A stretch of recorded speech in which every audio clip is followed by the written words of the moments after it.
Bonjour. J'espère que vous avez bien mangé. On va reparler encore un petit peu de bouffe. Je vais vous montrer une situation et vous poser quelques questions. La première situation, c'est celle-ci.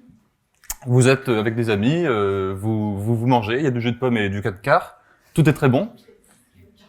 La deuxième situation, c'est celle-là. Vous dormez, vous reprenez des forces, le lit est confortable. Super.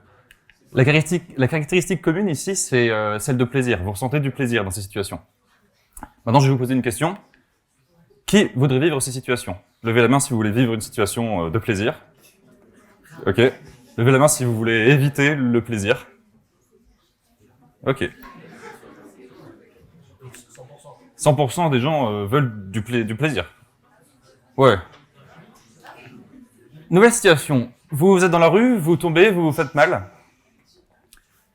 Ou encore celle-ci, vous êtes triste, vous pleurez, vous avez beaucoup de peine. La caractéristique commune ici, c'est la sensation de souffrance. Vous ressentez de la souffrance. Maintenant, je vais vous poser la question, qui voudrait éviter ces situations? Levez la main si vous voulez les éviter. Ça fait un bon nombre. Levez la main si vous voulez ces situations. Ok. Donc, on a un premier résultat qui est assez probant, qui est que, globalement, nous, ce qu'on recherche, c'est d'une part un maximum de plaisir, et d'autre part, un minimum de souffrance. C'est quelque chose qu'on partage à peu près tous. Très bien. Donc, pour tester cette hypothèse, on va faire une expérience de pensée qui est proposée par ce penseur qui s'appelle Robert Nozick et qui consiste en ceci. Ça s'appelle la machine à expérience. On vous propose d'entrer dans une machine. Et si vous y entrez, votre crâne sera relié à des électrodes et vous serez plongé dans un sommeil artificiel, de sorte que vous aurez toujours l'impression d'être libre de vos mouvements, de vivre une vie normale, sauf que vous serez en fait dans un sommeil artificiel et que vous ne bougerez plus.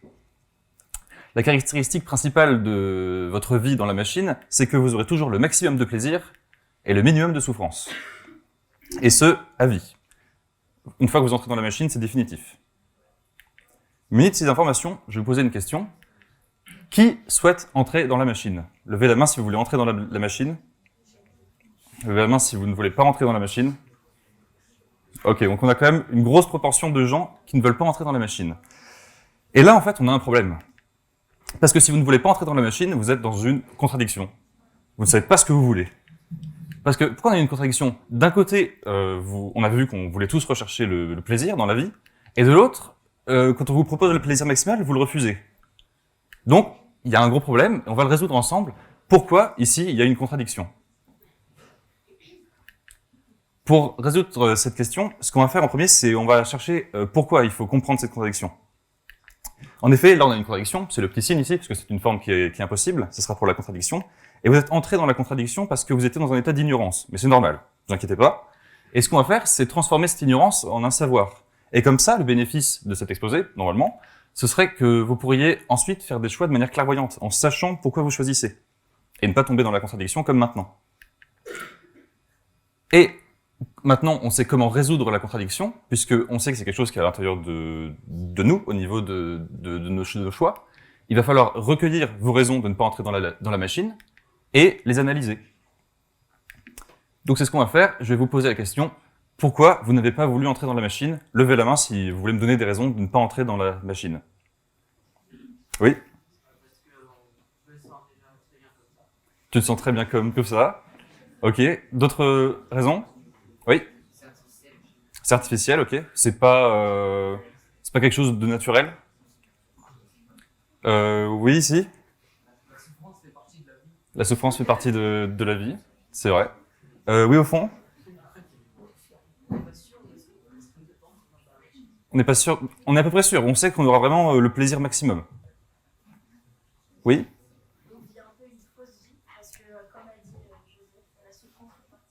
On vit une fausse vie, tout à fait. Bon, vous imaginez bien, pour faire mon exposé, je connaissais pas d'emblée vos réponses, du coup j'ai posé la question à d'autres personnes, et j'ai rassemblé les différentes réponses que j'avais pu avoir en plusieurs catégories de raisons. La première, c'était qu'on m'avait dit que ce n'était pas bien d'entrer dans la machine, on m'avait dit que c'était triché, on m'avait dit que c'était pas mérité, on méritait pas le plaisir qu'on avait dans la machine, et enfin que ce n'était pas la réalité. Est-ce que ça vous va à peu près? Oui. Du coup, on va analyser les réponses ensemble, avec la première qui est « ce n'est pas bien ». Déjà, on sait, avec le terme de bien, qu'on rentre dans le domaine de la morale, c'est-à-dire le domaine de l'étude du bien et du mal, et de nos choix. Or, ce n'est pas bien, c'est un jugement subjectif sur ce qui est bon ou mauvais, sur ce que l'on veut ou qu'on ne veut pas. Et là, on en a deux. On a un premier jugement qui est qu'on recherche le plaisir, ça on l'a vu d'abord, et un second jugement qui est que entrer dans la machine, pour la plupart d'entre nous, c'est mal. On ne veut pas entrer dans la machine. Et comme on l'a vu, il y a une contradiction entre les deux. Ce qu'on va découvrir, c'est que les valeurs morales, si on remonte à la source des jugements, on découvre qu'il y a des valeurs morales qui sont à la source de nos jugements et qui influencent nos choix. On choisit en fonction de ces valeurs. Et donc, ce qu'il va falloir faire, c'est découvrir ces valeurs pour savoir où se loge l'origine de la contradiction. Et ce qu'on découvre, c'est que, en fait, dans notre esprit, il y a un système de concurrence entre plusieurs valeurs. Quand on fait un choix, il y a une concurrence entre, donc d'une part, cette première valeur qu'on a vue, qui est la recherche du plaisir, et qu'on appelle l'hédonisme. L'hédonisme, c'est la recherche du plaisir, et une autre valeur que pour l'instant on ne connaît pas. Si on veut illustrer ça, c'est un peu comme une course où il y a plusieurs compétiteurs, des compétiteurs qui s'affrontent, et à la fin, un des compétiteurs gagne. C'est le cas aussi dans notre esprit. On a plusieurs valeurs qui, en quelque sorte, sont en concurrence, et à la fin, l'une d'elles est prééminente, et on choisit en fonction de cette valeur. Mais comme on le voit, il y a plusieurs personnes sur le podium. De même, souvent, il y a un compromis entre les valeurs qui guident nos choix. Donc, déjà, ce qu'on apprend, c'est que si on n'entre pas dans la machine, quand on ne veut pas entrer dans la machine, c'est à cause de la concurrence entre les valeurs qu'il y a dans notre esprit. Ensuite, si on analyse ces trichés pour connaître cette deuxième valeur, ce qu'on avait appelé V2, on a le présupposé que la vie est un ensemble de règles, si on pense ces trichés. Et maintenant, il faut savoir c'est quelles règles. Quelles sont les règles de la vie qui nous empêchent d'entrer dans la machine? Il y a les règles liées à notre finitude, vous le savez peut-être, mais un jour on va mourir. Il y a aussi la maladie ou la souffrance qui malheureusement peuvent nous atteindre à tout moment, par hasard. Il y a des règles liées à la vie en société. Nous vivons avec des gens cruels ou des gens méchants. Ça fait partie de la vie, effectivement. La souffrance fait partie de la vie. Mais il y a aussi des règles qui sont des règles positives. Notamment les amis ou la famille. Bien sûr, il y a des règles dans l'amitié. On est gentil avec nos amis, c'est une règle dans l'amitié. Mais c'est une règle positive. Donc, ce qu'on voit, c'est que, à l'inverse, dans la machine, il n'y a pas de règles, puisque le plaisir nous vient automatiquement, passivement. On n'a pas à respecter de règles particulières. Donc, il s'agit ici, quand on dit c'est tricher, on veut dire qu'on veut accepter ou vouloir ces règles qui font partie de la vie, dont la souffrance, par exemple.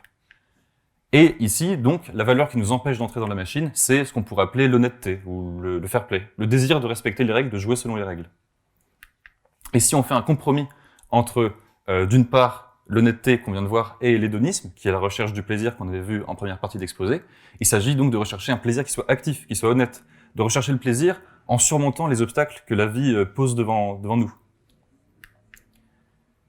Si on maintenant observe ce n'est pas mérité, la troisième raison, on voit que c'est assez proche de l'honnêteté, parce que dans ce cas-là aussi, il y a un respect des règles.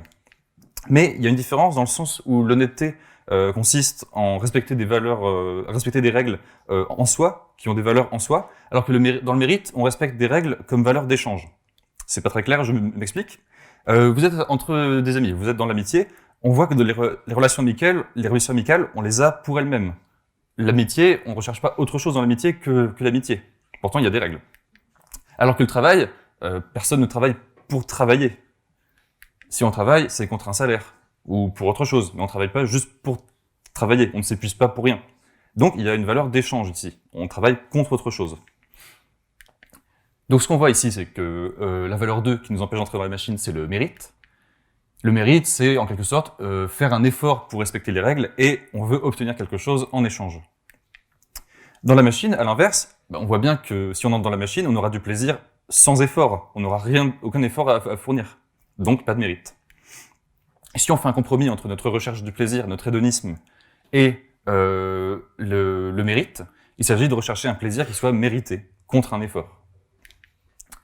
Enfin, si on observe la raison qui est « ce n'est pas la réalité », on voit que quand on dit « ce n'est pas la réalité » et que ça nous empêche d'entrer dans la machine, on fait preuve en fait d'authenticité. L'authenticité, c'est l'attitude morale de fidélité à la réalité. Quand on est authentique, on dit « je veux rester dans la réalité, je ne veux pas entrer dans la machine ». La machine est, comme je ne sais plus qui avait dit, artificielle. On veut rester dans la réalité.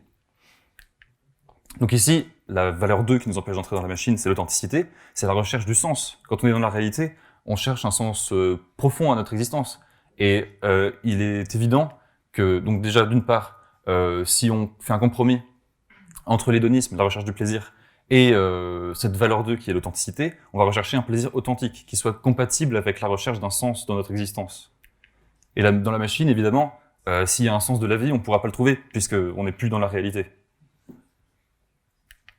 Donc déjà, on peut faire un premier récapitulatif. Si on n'est pas entré dans la machine, c'est à cause de ces autres valeurs que sont donc le fair play, on peut aussi appeler l'honnêteté, le mérite et l'authenticité. Et ce qu'on voit, c'est que si en nous, ces deuxièmes valeurs que sont le fair play, le mérite et l'authenticité priment sur l'hédonisme, la recherche du plaisir, alors on considère que entrer, ce n'est pas honnête, ou pas mérité, ou encore pas authentique. Mais, et j'aimerais bien insister là-dessus, si vous voulez entrer dans la machine, vous n'êtes pas bizarre, c'est normal. C'est la concurrence entre les valeurs est différente en chacun. Donc vous pouvez très bien être plus hédoniste que respectant ce qu'on appelait les valeurs 2. C'est tout à fait admissible. Donc la contradiction semble résolue. On a d'une part de l'hédonisme en nous, on recherche le plaisir, comme on l'a vu, mais dans certains cas, comme celui d'entrer ou non dans la machine, va y avoir d'autres valeurs qui vont primer, qui vont battre l'hédonisme, comme l'honnêteté, le mérite ou l'authenticité. Cependant, on n'est peut-être pas au bout de la contradiction. La contradiction n'est pas entièrement résolue. En effet, que se passe-t-il si l'on est dans la machine depuis le début? Mettons une seconde expérience de pensée, où cette fois, vous êtes tranquillement chez vous, et un homme vient toquer à votre porte et vous dit « Désolé, vous avez été connecté à la machine à expérience par erreur, on s'est trompé de personne, ce que vous pensez être la réalité dans laquelle vous êtes né et vous avez grandi depuis des années est une simulation, vous n'êtes pas dans la réalité, et donc on vient vous proposer de revenir à la réalité si vous le souhaitez.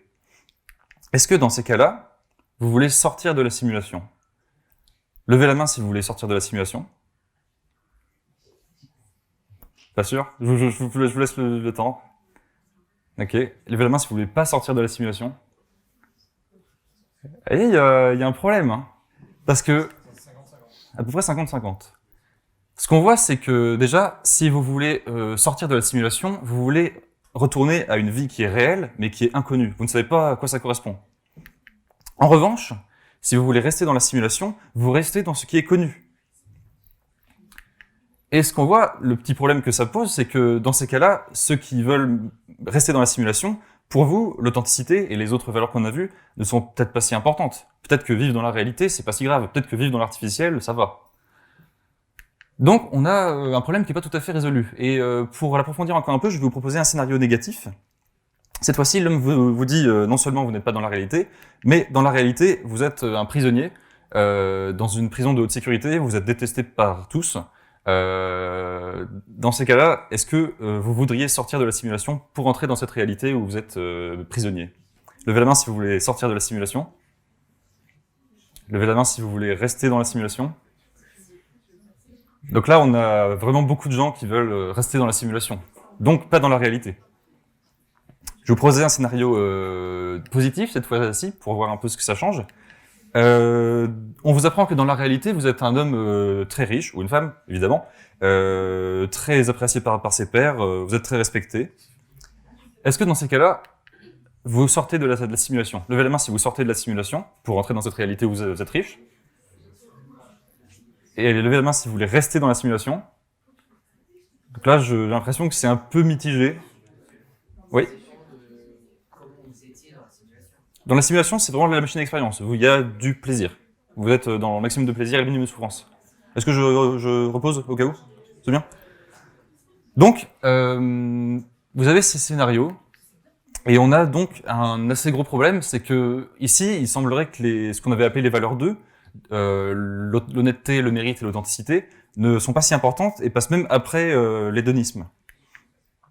Si on récapitule, on voit que l'honnêteté, le mérite et l'authenticité priment sur l'hédonisme, donc la recherche du plaisir, quand il s'agit d'entrer ou de ne pas entrer, alors que l'hédonisme semble primer quand il s'agit de sortir ou de ne pas sortir de la machine à expérience.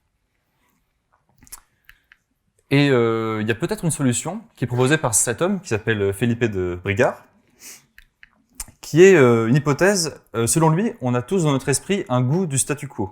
qu'on peut appeler la troisième valeur, V3. C'est-à-dire un goût des situations familières. On a une tendance à rester dans ce qui est connu, dans notre zone de confort, en fait. Et ça expliquerait un peu tout. Chez beaucoup de gens, si la situation familière, c'est la machine, alors on va tendre à rester dans la machine à expérience. Alors que si la situation familière, c'est la réalité, alors on va aussi rester dans la réalité. Dans tous les cas, on reste dans ce qui est connu. Chez beaucoup de gens, ce qu'on observe, c'est que cette troisième valeur, qui est le goût du statu quo, prime sur l'honnêteté, l'authenticité et le mérite, qui lui-même prime sur l'hédonisme qu'il y a en nous. Donc si on conclut, on voit que si on n'entre pas, c'est en général parce qu'on préfère ces deuxièmes valeurs que sont l'honnêteté, le mérite et l'authenticité. Mais plus encore, parce qu'on préfère souvent cette troisième valeur qui est le goût du statu quo, les situations familières, la zone de confort. Et ce en général. Évidemment, on va pas vous proposer du jour au lendemain d'entrer dans une machine à expérience où vous serez comme un cerveau dans une cuve. C'est un cas limite, une expérience limite qui nous révèle en fait nos hiérarchies de valeurs profondes, qui nous révèle la structure de ce que l'on pense et de ce qui va influencer nos choix. Donc même ce genre d'expérience qui ne vous arrivera probablement jamais peut vous aider ensuite pour faire des choix ultérieurs.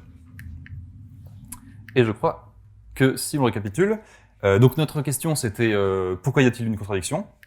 Et on l'a résolu en trois étapes. D'abord, on a reconnu que nous avions besoin de clarifier nos intuitions morales. Ensuite, nous avons découvert la concurrence qu'il y avait entre des valeurs. Et surtout, on a vu le goût du statu quo, le goût des situations familières, comme valeur la plus importante chez beaucoup de monde. Et si vous deviez retenir trois choses, ce serait d'abord que la morale, globalement, c'est le domaine d'étude du bien et du mal, de nos choix. Que l'hédonisme, c'est la posture selon laquelle il faut rechercher le plaisir.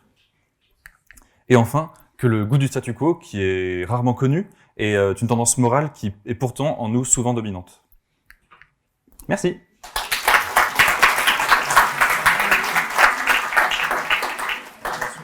Je suis suite. Alors, voyons voir. Pour vous, c'était quelle discipline, ça ? Ouais. Ouais, c'était de la philosophie. Non, c'est... Voilà. Bravo. Du coup, si on fait correspondre ça à une spécialité de première, ça rentrait dans humanité, littérature et philosophie. Et par rapport au niveau, ça se fait... Il n'y a pas de niveau particulier, mais ça se ferait de la terminale, je pense. Et qui suis-je ? Bonne question. Mon parcours, ça a été... Donc j'ai d'abord fait une première et une terminale littéraire. C'était à Cherbourg, en Normandie. Puis une prépa lettres, cette fois à Caen, en Normandie. Et ensuite, on m'a gentiment accepté à l'ENS. En Normandie. Tout est normand. Et pourquoi la philosophie ? Bonne question. Alors c'est assez con, mais je voulais juste connaître la vérité et être heureux. Et ça rentre dans les domaines d'études de la philosophie. Voilà.